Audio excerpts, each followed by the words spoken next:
Hey everybody, good afternoon. Yes, afternoon. Today's video is just going to be kind of a low-key chat. I am in my studio working. I'm actually stamping bookmarks. I printed about 150 of them and I haven't stamped them yet. I have open studio hours this weekend. That's what I am prepping for. I spent all morning cleaning, which was kind of not even worth it because it's been really rainy here, which is really good, but I don't have grass in my backyard, and so when it rains, it's just a big mud puddle, and so you can imagine what that's like having two big dogs.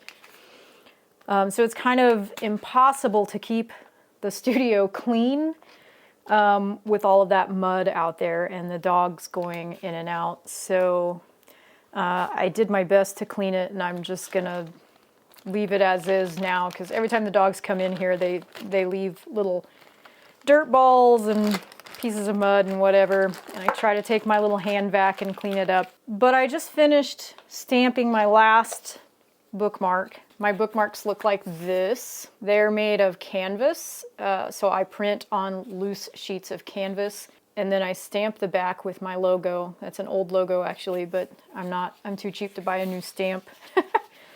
It has all the right information on it. That's all that matters. So I have open studio hours this weekend, and then my next art festival is June 10th, which is Wine and Clay at Llano Estacado Winery here in Lubbock. For those of you who are here and are interested in checking it out, it's actually sponsored by the Clay Guild here in Lubbock. However, it's open to any artist. So this is my first year doing it. Pretty excited about that. Right now, I'm just hanging out. I've got about 45 minutes until my open studio hours start, and it's raining, and so I'm just hanging out, getting things, last minute prep all done, finishing up the bookmarks and things like that.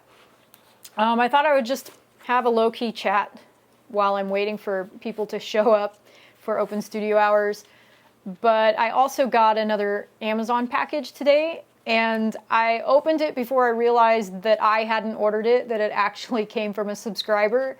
And I did say that anyone who sent me a hiker box, that I would open it and do a video while I was opening. So I already opened this package because I actually thought it was one that I ordered and I wasn't sure.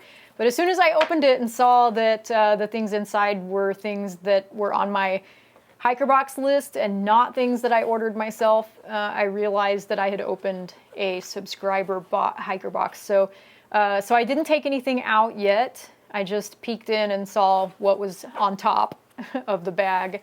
So I'm gonna go ahead and open that. And then I've been busy prepping for this backpacking season. I'm actually changing up a few things. Just a couple of things just haven't been comfortable for me the last season or so. It just hasn't been comfortable. One has been my sleeping pad, and I think a lot of it is just aging. I have really been struggling to get comfortable on the inflatable air pads, and what I have been using for many years now is the Thermarest X-Therm, and I bought that because I tend to sleep cold, and that is I want to say the R rating is a 7. So it's really warm, but lately I just have not been able to get comfortable on it. So I'm considering sacrificing warmth insulation for comfort, back comfort, hip comfort mostly. So I did buy a Thermarest Z-Lite Soul. I don't have it yet. It's supposed to come Tuesday, I believe. I also have been having issues with the Z-Packs Arc Hull Ultra 60 liter. Yeah. So I originally had a Z-Packs Arc Hull Zip. That was my first ultralight backpack. I came from Osprey, the Aura AG 60 liter. And that thing just, oh my gosh, it cut into my shoulders so bad. And of course the pack, dry weight of the Osprey pack is like 5 pounds. So my first upgrade to an ultralight backpack was actually the Z-Packs Arc Hull Zip. And I think it dropped the dry weight down to like 19.6 ounces or something like that. It was insane. It made a huge difference. But At some point, that pack started getting uncomfortable. The size of that was a small torso and a small belt, and I felt like I had used it like 3 or 4 years, 3 or 4 seasons, I think, and it felt like the torso kept trying to ride up. And I've since heard of something called torso collapse that happens to backpacks, not people. Sounds painful.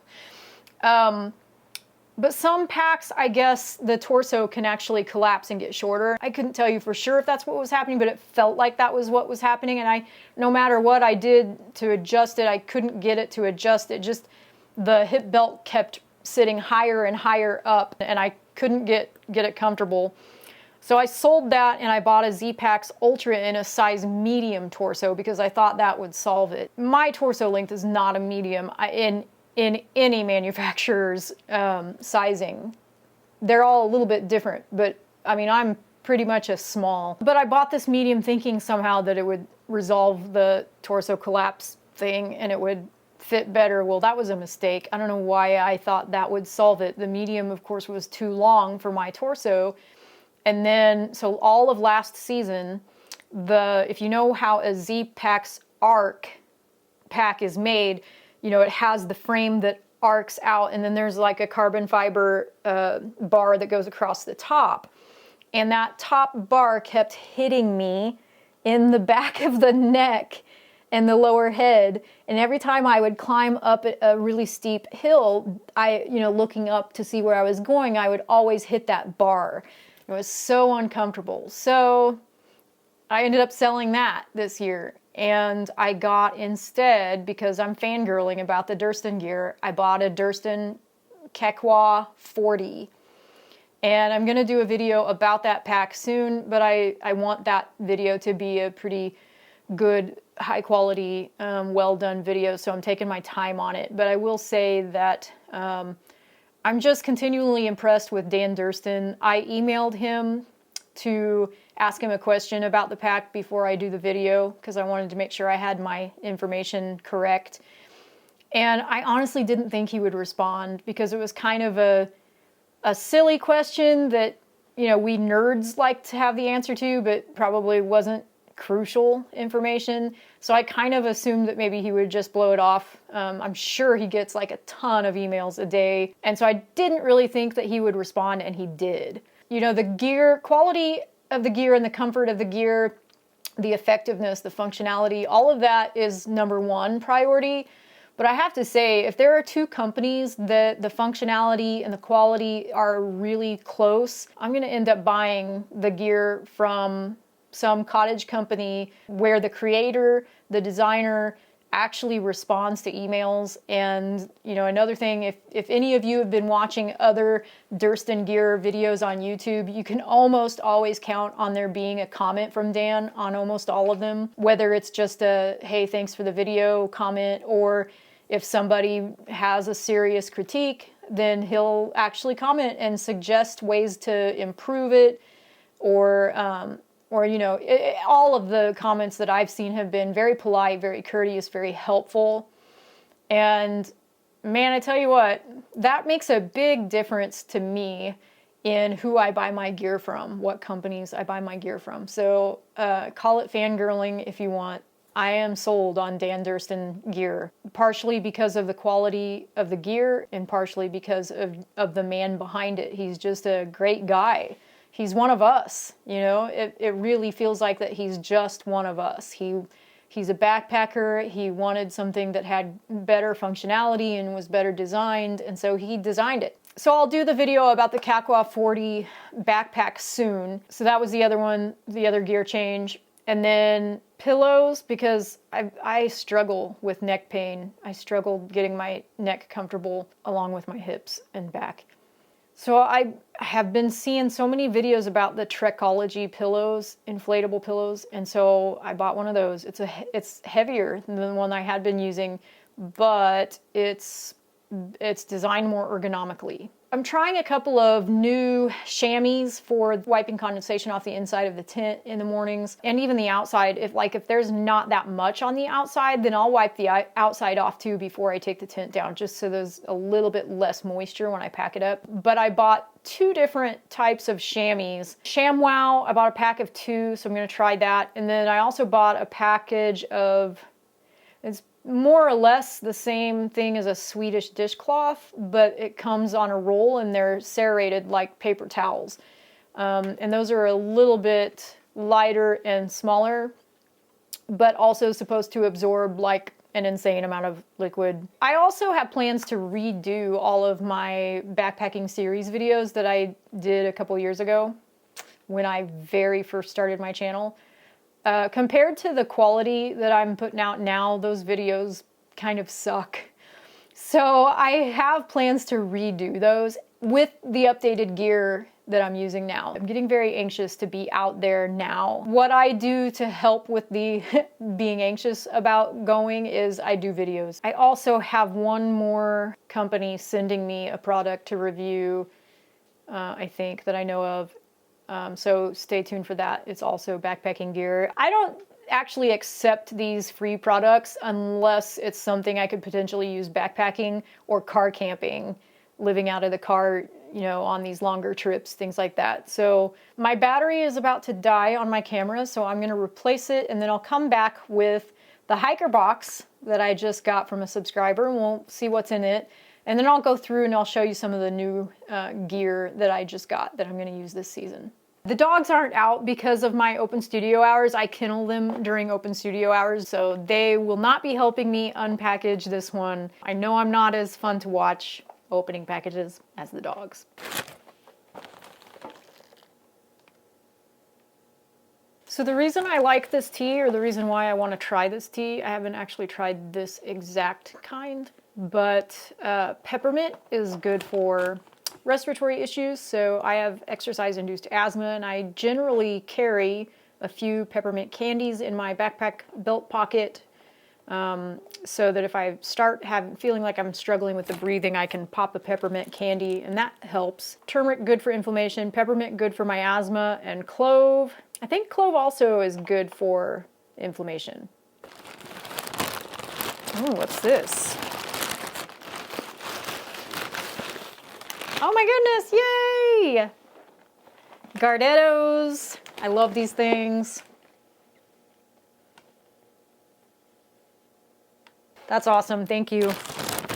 Oh my goodness, if this is what I think it is, this is very exciting. Oh yeah. If you're not familiar with these are a Midwestern thing, apparently. I grew up eating these. These are like my mom's favorite candy bar. These are really good, and yeah, there's sugar in it, and it's probably not the best for you, but there's also 6 grams of protein. So per bar, there's 2 grams of saturated fat, 110 milligrams of sodium, 31 grams of carbohydrates, with 23 grams of that being added sugar. We'll just ignore that. And then 6 grams of protein, 230 calories per bar. Yes. Thank you so much. No gift receipt, so I don't know who sent it. An anonymous subscriber sent it. Thank you so much. That's very exciting. And I'm a little bit closer to having all my backpacking food for the season, so this helps. Yeah, so thank you. Whoever sent these, I have an idea who sent them, but I'm not gonna say because I could be wrong. And so whoever sent these, thank you. This helps me so much. I'm gonna buy some more Snickers because I love my Snicker bars too. And the reason I didn't put the Snickers on my Amazon wish list is because they're outrageously expensive on Amazon, and I can just go buy them at the store for much cheaper. But these I can't get in West Texas, so thank you for sending these. And these actually were pretty cheap for 10 bags as well, so I don't want you guys spending a bunch of money. So if it was like ridiculously expensive, I probably didn't put it on my list, or I hope I didn't. Those Mountain House meals, They can be pretty expensive. They seem expensive to me because I grew up with them being like $7 or $8 a package, and now they're higher than that, of course. The prices have gone up. Prices have gone up on everything. But if you look at other companies that are making freeze-dried food these days, Peak Refuel, for example, like it's 13 something a bag, and it's still only 2 servings.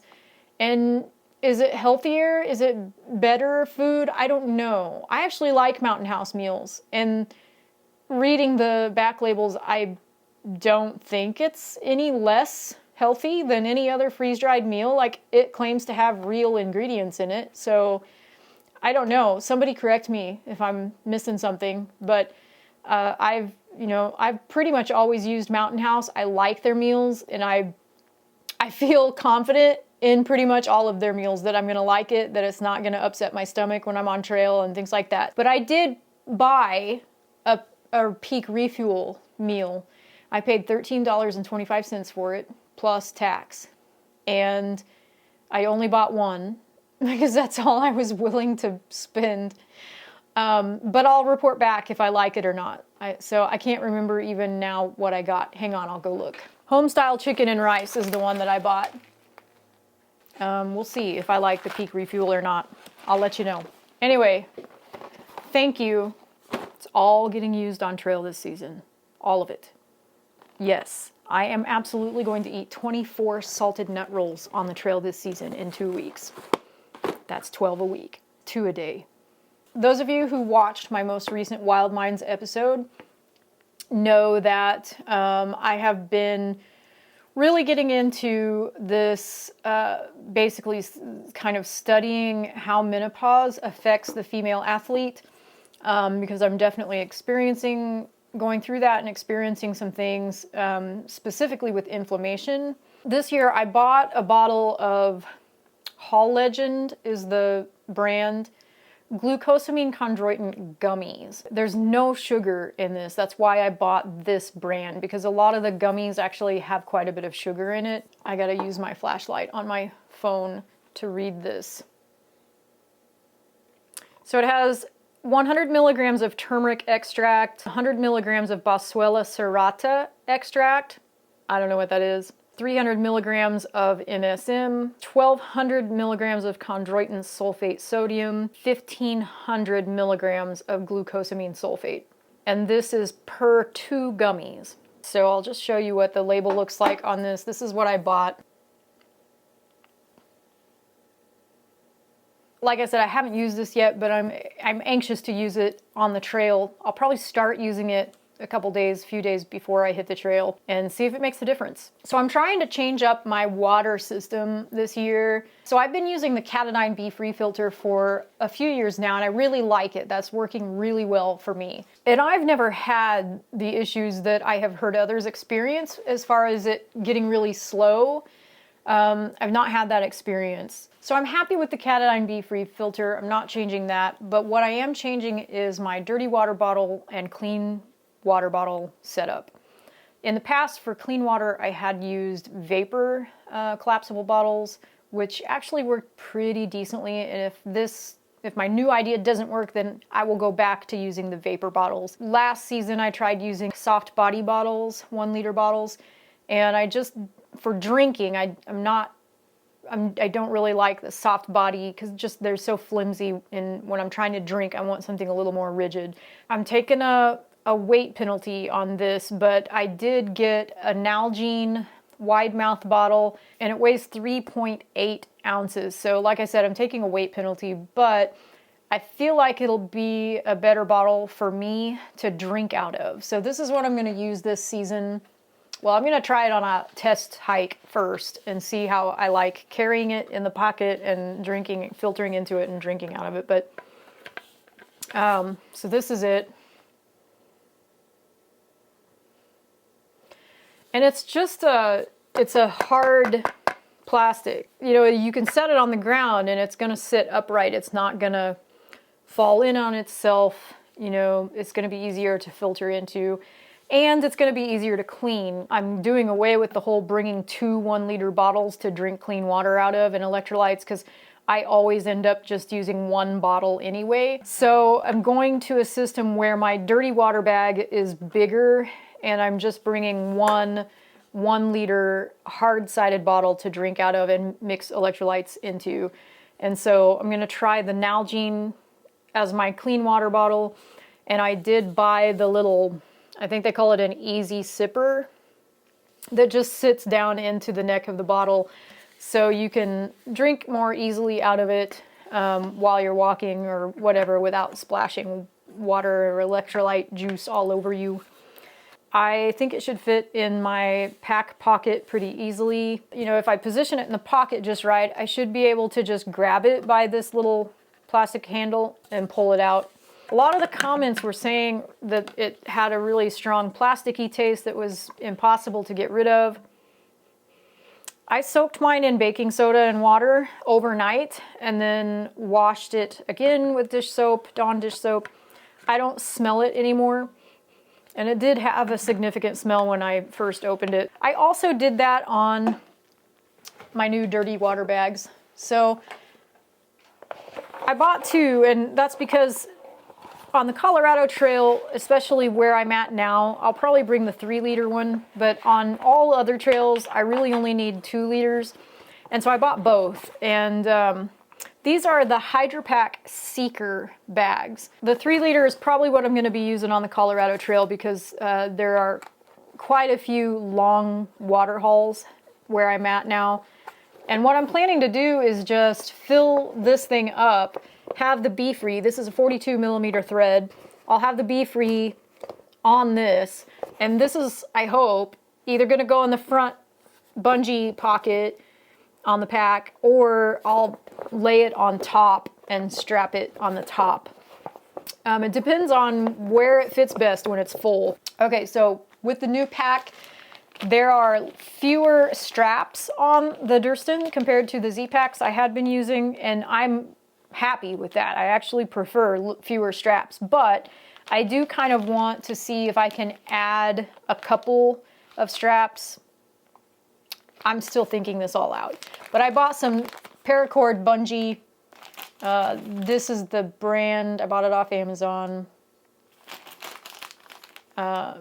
Just kind of a tan color, which I thought would match the Durston Kakwa 40 pretty well. So I bought some of that, and I'm just gonna see where all the loops are on that pack and see if I can add just a couple of really functional straps. I don't want to overdo it because I love the simplicity of the Durston. I had been comparing weights and features of various rain jackets. I don't really have a fantastic rain jacket. A lot of the rain jackets I had been looking at weighed in anywhere from like 5.5 to 6 ounces all the way up to like 14 ounces. That was kind of the weight range of the jackets that I was looking at. So I'd been looking at all those rain jackets, and Pack Toter, you can look him up on YouTube, he uses a rain poncho, and I think he uses a pretty heavy duty one. But that got me looking at ponchos. It had been a while since I had even thought about a poncho. And so I was Googling ponchos, and the Sea to Summit Ultrasil Nano poncho came up in the search results. So I started looking at the details of it. It's lighter than most rain jackets that you can get, and this covers your pack as well. The only thing is, you know, your lower arms and your hands don't have anywhere to go to be dry. But I'm honestly okay with that, I think. So I'm gonna try this. And I think it'll be nice because it'll cover the pack. The other reason I was looking at ponchos is because, you know, when it starts raining, if you're wearing a jacket, you have to take off your pack, take your rain jacket out wherever it is, even if it's in the front pocket and easily accessible. You still have to take off your pack to get it out and put it on, and then put your pack back on.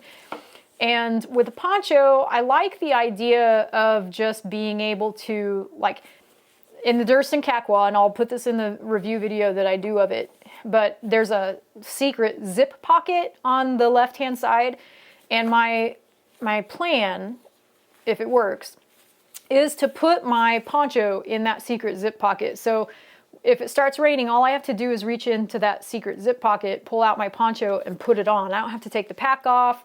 It goes on over the pack, covers the pack, has a hood. So I'm excited to try that. But this is what I got. It's a Sea to Summit Ultrasil Nano Poncho. I weighed it on my scale and it came in at 5.3 ounces. The packaging says 5.1. Either way, it's still lighter than most rain jackets you're gonna find in the ultralight category. And so this is what I'm gonna try this season, and it may actually be a permanent addition to my pack. I'm hopeful. All right, I had been seeing a lot on YouTube about the Trekology Aloft pillow. This is the 2.0 version. I'm gonna give a shout out to Crow from As the Crow Flies, because one of his more recent videos, he talks about this, and he was about the 15th person that I've watched do a YouTube video about this pillow and say that it's really comfortable. And so I bought it, we're gonna try it out. It weighs 3.8 ounces, which is also a weight penalty for me because the pillow I have been using was the Big Sky Dream Sleeper, and it weighed in at 1.8 ounces. But it wasn't very comfortable. So I used it for years though, so it's not that I wouldn't recommend looking into that for other people. Again, I just have had neck issues, and so I'm really trying to go after comfort this season. And so I am taking a few weight penalties, but I am hopeful that this Trekology Aloft pillow will work for me. So maybe another video coming about that. Right now, I have not used it. I have not taken it out of the bag. I'm just showing you what I got. So another new piece of gear that I'm gonna try this season is a P-style. Sometimes these are called FUDs, female urinary device. Sometimes they're called PUDs, personal urinary device. Either way, I got a P-style and I got a case that goes with it. The case is a crosshatch flower pattern, and then here's the P-style itself. So for those of us who are getting a little older and for which crouching is getting a little more challenging, this, I think, will reduce the crouching on trail. It allows women to pee standing up. I don't know if I will like it, but I have friends who use one and they swear by it. So, P-style. I'm trying new socks, and I have heard so many people swear by Darn Tough socks. I've been using Features, and Features are not merino wool. They do make a pair now that's merino wool, but compared to the Darn Tough, it's not as much merino wool in the material. So anyway, I'm trying them. I've never ever worn Darn Tough socks before, and everybody just goes on and on about how comfortable they are and how durable they are. Supposedly, if you rip a hole in them, you can send them back and get a free pair. This is what I got. Nice colors, kind of bright, cheers me up. And then lastly, I think, I'm trying different chamois material. What I use the sham cloths for is wiping off condensation from the inside of the tent on these single wall tents. Sometimes it's not that bad, and sometimes it's really bad. So I typically carry a chamois. I don't remember whose video I saw this on, but somebody was talking about these ShamWow chamois cloths, just about how absorbent they are. And so I bought a 2-pack. I'm gonna try those. And then I also bought these Wowables paper towel replacements, supposed to be very absorbent. And I figured if this didn't work for the condensation on the inside of the tent, that I would just use them at home. So this is what it looks like. They just come on this roll, and they're serrated like paper towels are, and you just tear them off, but they're supposed to last a long time.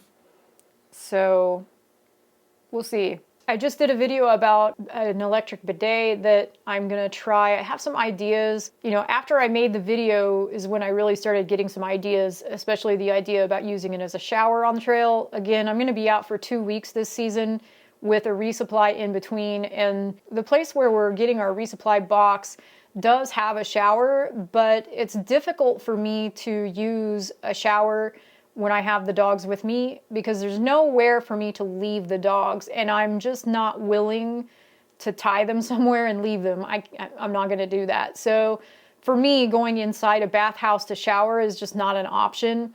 Whereas if I had something where I could connect it to a water bottle, hang it upside down from a tree branch and, you know, shower on the trail with the dogs within my eyesight, that would work much better for me. So that's what I'm hoping that electronic bidet will double as for me this season. There's always the issue that the motor's just going to die because it is electronic. And so if the motor dies, it's not going to work. So that's a risk on trail. As far as the bidet part, I mean, I can go 2 weeks without a shower. Might not make everybody around me happy, but, you know, it's doable. It's not going to kill me. But if I don't have a bidet, then that may create issues because I don't pack toilet paper anymore. I just see so much toilet paper trash along these trails. I'm definitely a hardcore bidet supporter user. So anyway, I'm going to try that electric pocket bidet. I just did a video on it. If you're not sure what I'm talking about, you can go look for it. I'm going to try that and see how long the battery lasts on one charge, and also see if I ordered a soft body 28 millimeter bottle, and I just want to see if it will fit on that, and if it does, if I can hang it. The bottle I ordered has a hole in the bottom of it, so it could be turned upside down and actually hung from a tree branch or something. And then with that pocket bidet screwed onto the cap, I could use it as a shower. So I'm pretty excited about the potential of having my own little shower with a strong, steady stream of water on the trail in the backcountry. That's kind of exciting. I feel like I have a lot going on as far as backpacking prep and trying new gear. Of course, there's always the dog's new gear as well. There are some issues with the Saker Canine Slurpee sacks. Unfortunately, they got to a point where I couldn't get the lids back on. And so I contacted Chris from Saker, and he responded and he said 2 people have reported this problem. They're sending me new bottles. He refunded my other bottles, and hopefully the new bottles will work, but I'm just not sure what I'm going to do about that. You all know how excited I was about those Slurpee sacks because, you know, they clip into the new pack system. The bowl is attached and it's just so convenient, and I was so excited, but I am not willing to take them out on a 2-week trip if they might start leaking 4 or 5 days in. Because that then is just extra weight. It's dead weight if it doesn't work right. If I successfully complete those 100 miles this season, then I will have officially completed the Colorado Trail. So if I can finish it, you know, every season something has come up that has prevented it, and it's not anybody's fault, but it just happens. That's how life happens and things happen, and you just have to adjust and go with it. But I'm really, fingers crossed, hoping that I can finish this season. And I'm working on a book, a photo book with short stories about my experience on the trail. I started this trail with my previous dog, Monty, and it's become very meaningful to me because she did over 300 miles of it with me. And I started it partially because of her. To help build our relationship. She was a difficult dog to train. She was very independent and didn't really want to listen or engage with me. And hiking the Colorado Trail really changed that. We just really became a team, and she learned to trust me and I learned to trust her. It's really actually a beautiful thing. So this trail is very meaningful to me because of that. Try not to cry. So I'm finishing it in her memory with Jaffe and Hazel, and hopefully we'll be writing a photo book with short stories, and maybe even another book, not a photo book, that goes more into detail about Monty, and I'll share more stories about her being with me on the trail. But that's the plan, so hopefully I'll finish it, and if I don't, then I'll be doing this again next year. And if I do, I'll be maybe doing it again next year. I love this trail. I absolutely love the Colorado Trail. There are so many reasons. Maybe that'll be another video sometime. But for now, we're going to end this here. I hope you all are doing well, and we'll see you on the next one. Thanks for watching.